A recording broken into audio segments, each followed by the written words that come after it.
Hello everybody, Mr. Klinkerman here. We are in the final section of chapter 1 where we are about to do some basic perimeter, circumference, and area problems. Alright, in this section there are two basic goals that we're going to work with. One of those is that you will be able to calculate the perimeter and the area of four basic shapes, as I said earlier: a square, a rectangle, a triangle, and a circle. Now, a side note, you don't call the perimeter of a circle its perimeter. You can, but you normally call it circumference, so there's the circumference part of this whole thing.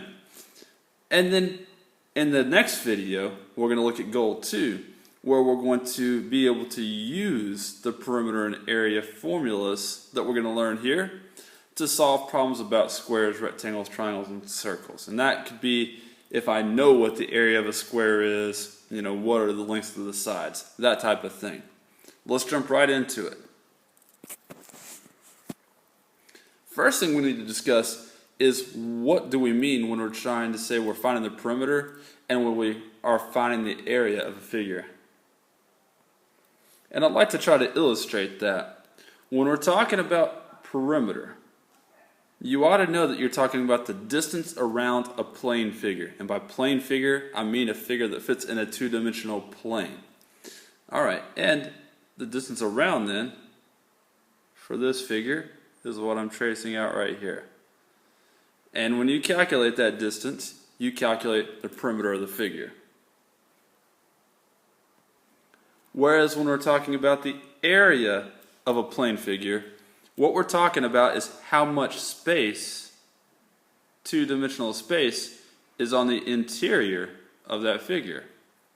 Now, it does have to be a closed figure to find its area, of course, but here is the area that you'd be trying to find. Okay, so perimeter is the distance around a figure. The area is the amount of space that's inside of a two-dimensional plane figure. Well, we got to know some formulas to be able to do this, and so we're going to take a look at those right now. Sorry, forgot about this slide. What we're literally trying to find with area is the number of square units, and so I put a bunch of squares on the screen. You can imagine if we try to count up all these little square units that are inside, that'll tell us, alright, there's a lot of squares there. I'm not going to highlight them all. That'll tell us what the area of the figure is. Okay, there you see the four basic shapes that I said we're going to be finding the perimeter and the area of. And what I'd like to do is this. I'd like to briefly go through and explain to you where the formulas for finding these perimeters and areas come from. Now listen carefully to this.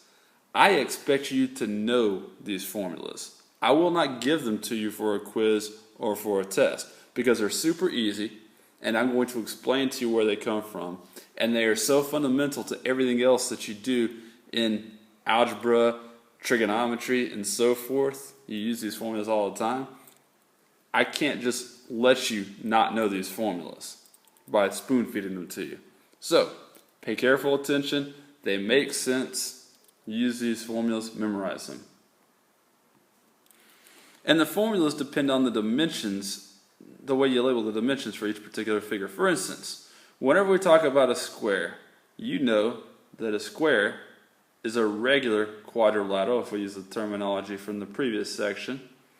All its sides and angles are congruent. Now, the angles help this formula work out, but it's really the fact that the sides are congruent that we're going to utilize here. Alright, if we call one side S, that's not a 5, that's an S, then since all the sides are congruent, every side of that figure has to be S units long. Now, if we're trying to find the perimeter then of the square, you have four sides that are S units long each. And so the simple way of finding perimeter, instead of doing S plus S plus S plus S, is just to multiply the side length times 4. Okay. Now, you may know that the way you find the area of a rectangle is you do length times width. With a square, the length and the width are what we're calling S. They're both the same thing. Alright, right there and right there. And so if you multiply the length times the width here, you're multiplying S times S, and that is squaring the value of s. When you try to find the area of a square, you square its side length. By the way, if I ever tell you to calculate something like 10 squared, what that means is find the area of a square whose side units are 10 units long. Okay? So 10 squared actually means find the area of a square. That's where that term comes from. There's the formulas that you need to know for a square. Alright? On to a rectangle. And with a rectangle, we typically talk about the length and the width. Now, we know that those are different the majority of the time. In a rectangle, they can be congruent. A square is technically a rectangle. But you do have two sets of congruent sides and 4 right angles. A rectangle is an equilateral, quadrilateral if you remember. Okay, and quite simply, if we're going to go ahead and find out what the perimeter is, well, you have two sides that are the length, and you've got two sides that are the width, and we can simply say then that we find the area by finding the sum of those two lengths and those two widths. So 2 times the length plus 2 times the width will get you the perimeter of a rectangle. Alright, and then the area, this is the area formula that you know the best. You just do length times width to find the area of a rectangle. Very simple. Alright, let's move on to the triangle. With a triangle, if we're trying to find the perimeter, of course, we need to know the 3 side lengths. And so let's say we call those side lengths A, B, and C. Now, they don't have to be the same whatsoever. Certainly you can't have an equilateral triangle, but this formula works no matter what. All you do to find the perimeter of a triangle is you add the 3 side lengths together, A plus B plus C. Okay, now to find the area, we need to throw in one more dimension, and that's the height, that vertical segment that you see there that's perpendicular to the base. A little note, the height doesn't have to be perpendicular, it does not have to be an up and down line. You'll see that in a later example. But it does have to be perpendicular to the base of the triangle, whichever side you call the base. Well, this formula you better know very well. We've used it already this year in class. The area of a triangle is 1/2 times the base times the height of the triangle. Alright, and then finally we get to the circle. Now, whenever we get to the circle, first of all, the center of the circle is super important. And there are really 2 dimensions, although they're just variations of each other, that you can make with a circle. One of those is the radius of the circle. Alright, so let's say you have the radius right there. And then the other dimension you talk about is just twice the radius, which of course we call the diameter. Alright, now let's talk about the perimeter of a circle, which you don't actually call perimeter, you call circumference, but it still means the distance around the circle. Okay, now you can use one of 2 different formulas for the perimeter of a circle. One of those formulas is you can do 2 times pi times the radius. Alright, but if you think about it, since the radius is half the diameter, if you double the radius, that's the same thing as having the diameter. And so you can also use this formula. You can say that C, the circumference, is equal to pi times the diameter, because 2 times the radius is the diameter. Alright, and then for the area of a circle, you have to plug in the radius into this formula right here. A is equal to pi times the radius squared. Now people especially tend to get the 2 pi r and the pi r squared formulas mixed up as far as between circumference and area. Well, let's just say it this way. Whenever you're finding area, you're finding square units, so pi r squared is going to find the area of the circle. That's probably the easiest way to keep those 2 straight. Pi r squared finds you the square units in a circle. Let's go on and actually find some perimeters and areas.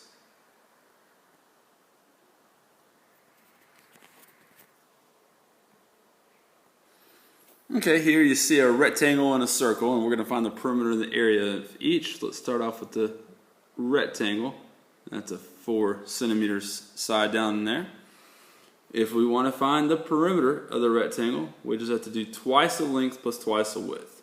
Now, the length, by the way, is always, in my, the way I use things, is I always call the length, whichever side is the longer side of the rectangle, and the width is the shorter side. So in this case, the width is the top and the bottom, and the length is the left and the right side. But nonetheless, what you do is you do 2 times the length, so 2 times 11, plus 2 times the width, 2 times 4, and you follow your order of operations. That'll be 22 plus 8, that'll give you 30 centimeters. Very important with these perimeter and area questions that you get the correct units. Include units with your answer. I will take points off every time you don't. Okay? And when we're talking about the perimeter, it's a linear unit, so you just use centimeters in this case, since that's what our lengths were given in. Alright, and then the area, of course you're going to do the length times the width, so 11 times 4, and that's equal to 44. And area is always in square units, so we're going to have that measured in square centimeters. Alright, hopefully no questions so far. Let's move on to the circle. And let's pretend that we know that the diameter of this circle is 14 millimeters.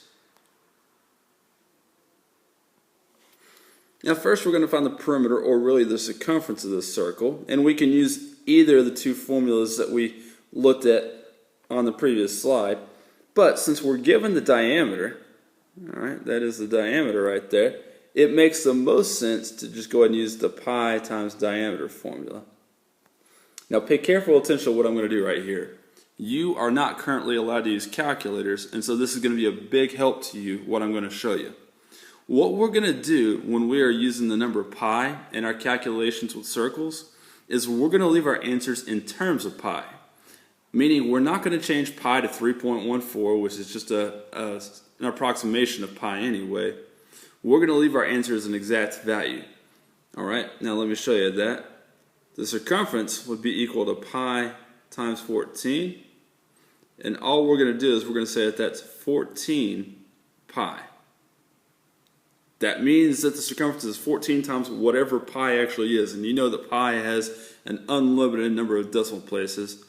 This is an exact value right here. And we're going to include our units. And I was about to put centimeters, but it's actually millimeters there, right? Okay.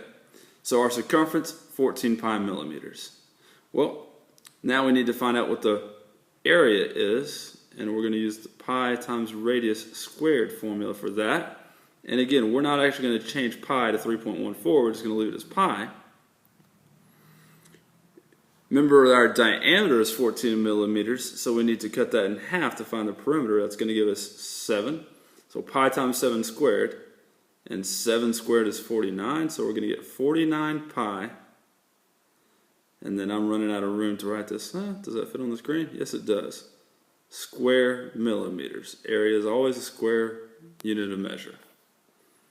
Okay, 2 more problems. These are going to seem tougher because they're going to be on a coordinate plane, but they're not really any tougher.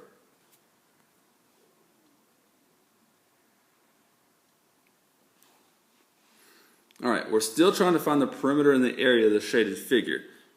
But you see, as I mentioned a moment ago, that this shaded figure is on a coordinate plane.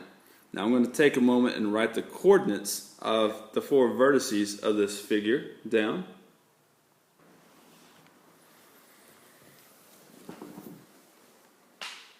Now we're still going to find the area of this figure, which does turn out to be a square, using the formula to find the perimeter of a square and the area of a square, respectively.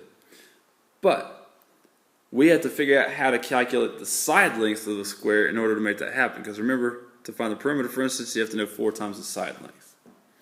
Well, we've talked about earlier in this chapter how you find a distance between a couple of points when that distance is on a coordinate plane, and that's all we have to do is be able to find the distance for one of the sides of this square. And hopefully you know by now that what we're going to do is we're going to use the distance formula in order to do that. Alright? Now, the side length, S, we could say is going to be equal to the square root of x2 minus x1 squared plus y2 minus y1 squared. You can't see that? Hold on, let me change colors for that last little part. Okay, y2 minus y1 squared. Now we can pick any one of these sides here in order to use the distance formula for, because all the sides are the same for this square. What I'm going to do is I'm going to pick the side that I already highlighted here. And please pay attention to what I do here, because it's going to save me a little work as far as what I'm showing. If you look at the formula, the distance formula, the first thing you have to do is you have to find the difference in the x-coordinates between the 2 points you're finding the distance for, and the difference in the y-coordinates. Now I'm not actually going to write 6 minus 3 and 3 minus 0. I'm just going to go ahead and figure out what those differences are.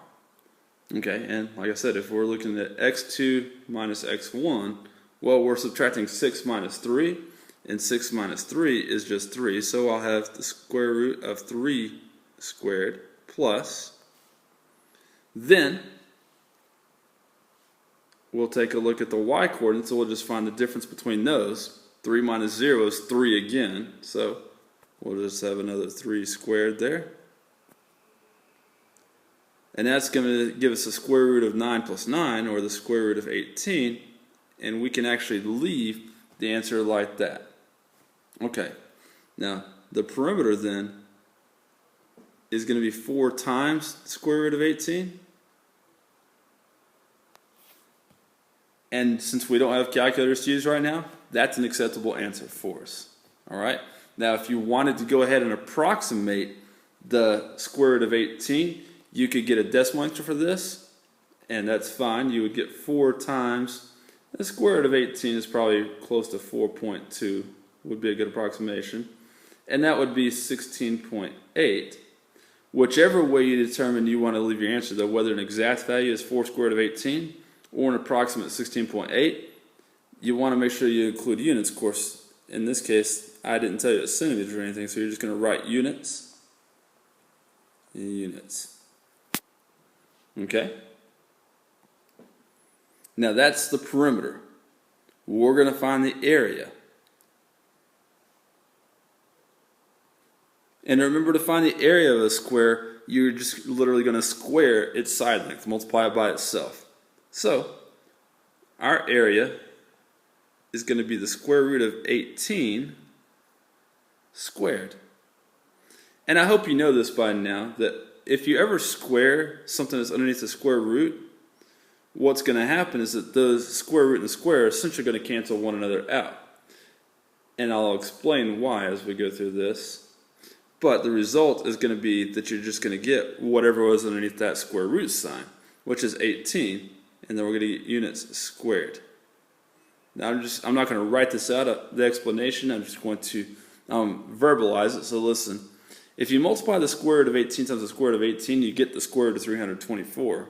And the square root of 324 turns out to be 18. So rather than multiplying 18 times 18 and then finding out that the square root of that product is 18, we just go ahead and cancel out the radical with that exponent. Alright, and get 18 units squared. Very good. One more figure to try to find the perimeter and area of. It's going to be a triangle. Let's take a look at that.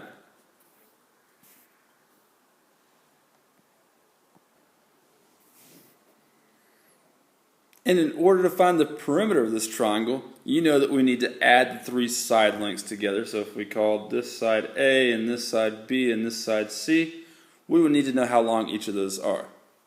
Okay, now here's how we're going to go about that. We're going to use the distance formula 3 times. To find that side length A, we're finding the distance between points E and F. And so you'd be finding the square root of, and remember we're just going to subtract the x-coordinates and then the y-coordinates, and then plug them in. The difference in the x-coordinates, 7 minus 2, is 5. The difference in the y-coordinates, 5 minus 3, is 2. And then 5 squared is 25, 2 squared is 4, 25 plus 4 is 29. That length is going to be the square root of 29 units. Now I'm going to go ahead and write in what the other distances are. You can do the work on your own to try to figure it out. But it turns out that the distance from F to G is going to be, let's see, 1, 2, 3, 4, 5, 6 units. I could just count that because it was a vertical line.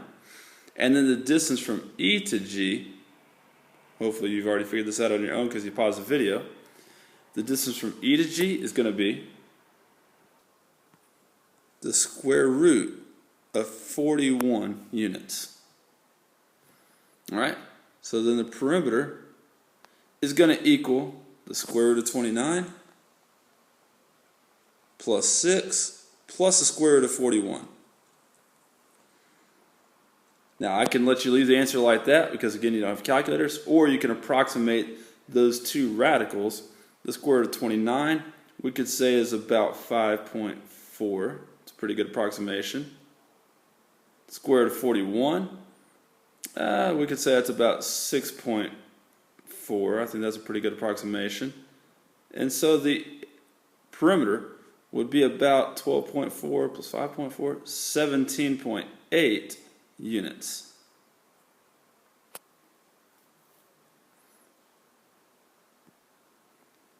Okay, now for finding the area of this triangle, which is going to be a lot easier, I promise. And remember that the way you find the area is using that formula, area equals 1/2 times base times height.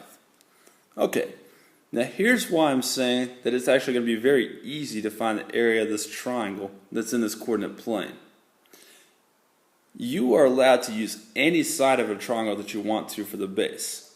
When you're looking at a triangle on the coordinate plane and you want to determine which side of the triangle is the base, the smart thing to do is to pick a side that's either a horizontal line or a vertical line.